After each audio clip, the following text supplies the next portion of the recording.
Today's trade idea is in the micro E-mini S&P 500 futures ticker MES, specifically the September contract MESU6. This is 5-Minute Futures sponsored by CME Group. Like and subscribe for more videos. The setup is a breakout trade built around an inverted head and shoulders pattern here on our charts. The trigger is a break above 7,600. The confirmation is a move through the all-time high at 7694.25. If the market clears that level and holds, the measured move is 402.25 points, the difference between the neckline and the head, targeting 8,096.50. The 50-day EMA near 74.10 becomes the trailing risk level, which means the futures trade has a lot of room to run, but also real dollar exposure if the breakout starts to fail. So the concept for today is going to be confirmation. A break above 7,600 starts the trade, but the cleaner signal comes above 7694.25, which is where the market moves from breakout to confirming new highs.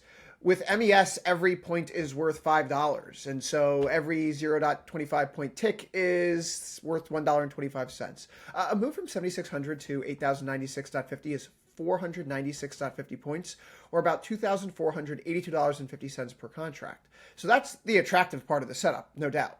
But the challenge here is the risk. If the trade is entered near 7,600 and the trailing stop sits near the 50-day moving average, which is closer to 74.10, that's 190 points of downside exposure, or roughly $950 per MES contract. So for every $1 of risk, about $2.61 of reward is sought for this particular setup. And I think that's where the cost consideration matters for how to operate around this particular view if there's an inverted head and shoulders pattern that's about to stretch MES into new all-time highs. An MES trade, of course, does not capture the full notional value of the contract up front, but the notional exposure is still very real for traders. At 7,600, MES has a $5 multiplier, so the notional value is still about $38,000 per contract. The broker requires your margin, right? Not the full notional, but the profit and loss moves around the notional value, the full contract value. So every 10 points is $50, every 50 points is $250, every 100 points is $500. This breakout may be a micro product, but it still needs to be sized like a real index trade. So if the stop's 190 points away, the trader's risking, almost $1,000 per contract before commissions, fees, and any potential slippage in execution. The futures framework is straightforward, right? 7,600, the breakout's active, above 7694.25. It is confirmed, targeting 8,096.50. The breakout stop, if you will, is at the EMA, 50 EMA, sitting closer to 74.10. So if price breaks out, confirms the prior high, and keeps holding above a rising short-term level of support, the trade stays alive, and that's important. But if price breaks out and then loses the breakout zone and starts drifting back towards its neckline, the setup weakens before the trailing stop ever gets hit, and it may be time to pull the plug beforehand. So the goal is to trade the breakout here, not get married to this particular pattern. MES options may be the better way to express this view if you're thinking about directional, but certainly risk-defined.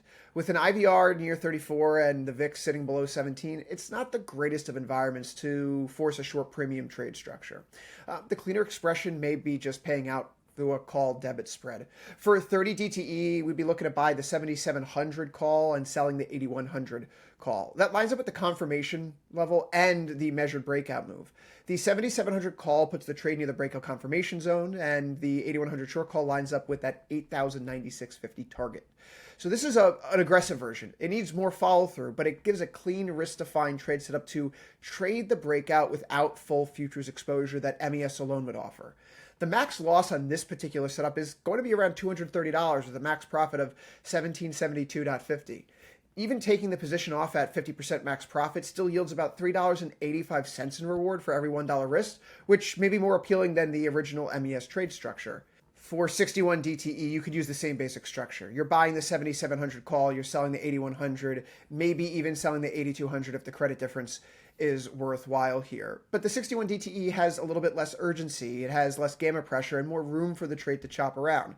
As a result, the risk to reward isn't as juicy in the other places, particularly at a 50% max profit, where you're looking to gain about $1.82 for every $1 risk. Not as profitable potentially as the MES trade itself or the MES call spread at 30 DTE, but to each their own. Risk reward level matters and what your ultimate trade desire is and what you're willing to take on. But the takeaway here, I think, is fairly straightforward. The futures trade is the cleanest expression if you want direct breakout exposure. Long MES above 7,600, confirmation above 7694.25, targeting about 8,096.50 with a trailing stop near the 50-day moving average, closer to 74.10 right now.